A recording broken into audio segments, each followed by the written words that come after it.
श्री गणेशाय नमः। पंड्या परिवार आप सभी ढूंढोत्सव में पधारे हुए समस्त मेहमानों का हार्दिक स्वागत एवं अभिनंदन करता है। शुभ ढूंढोत्सव रीवान गीगा।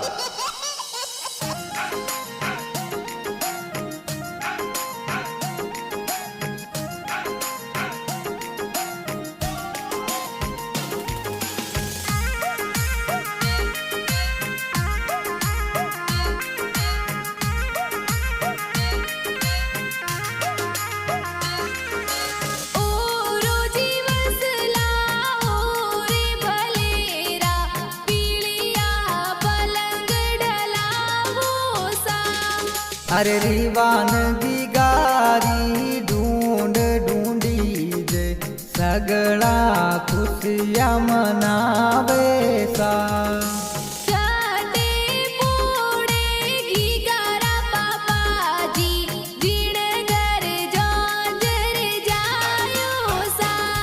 अरे महेंद्र जी पंडिया पापा जी कही जे घणो घणो लाड लडावे सा।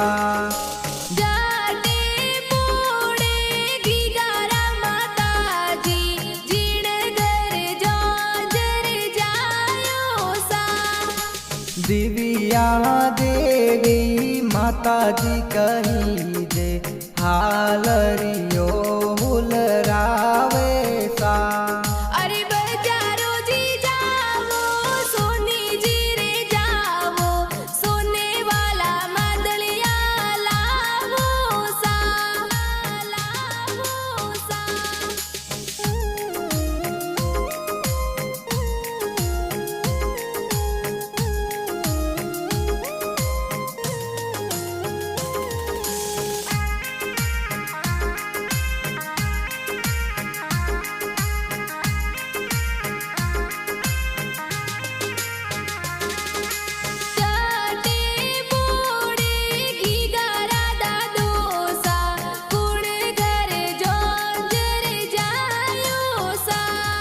अरे छगन जी पंडिया दादो सा कही जे पोताने लाड लडावे सा। अरे गीगारी ढूंढ गैरिया ढूंढावे गुड़ नारियल ले जावे सा। मयूर जी पंडिया काको सा कही जे घेरिया जोर बोलावे सा। अरे बजारो जी जावो सोनी जी रे जावो सोने वाला मादलिया लावो सा। कुसुम देवी है तो काकी सा कही जे घणो घणो लाड लडावे सा।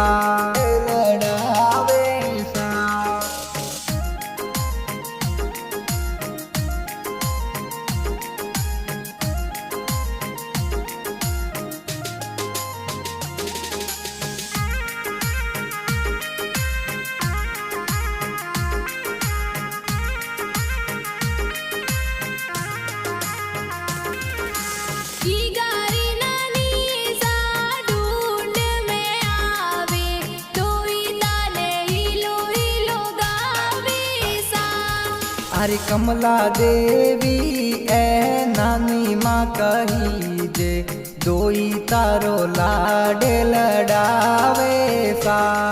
अरे मामो सा ढूंढ में सोनेरी चेलो प्यारी प्यारी लावे सा।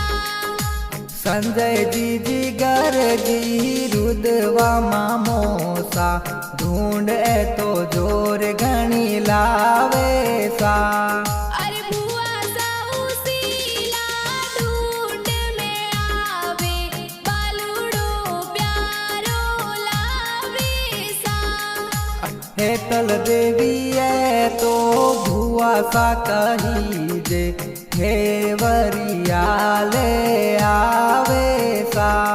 अरे बजारो जी जावो सोनी जी रे जावो सोने वाला मादलिया लावो सा लावो सा।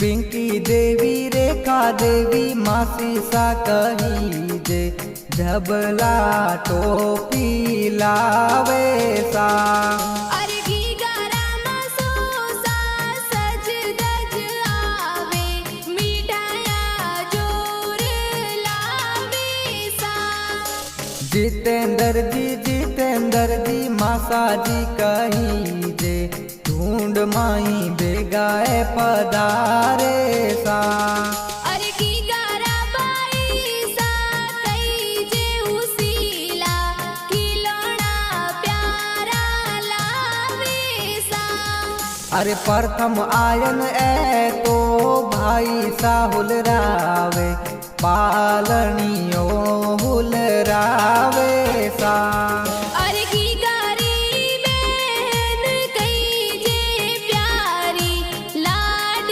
गीगान लडावे सा अरे आर्या जियांसी चारवी बैना हूँ सीली हीलो गीगा गावे सा अरे बुआ सा है तल देवी संजय जी गीगारा गाना जोर बनावे सा।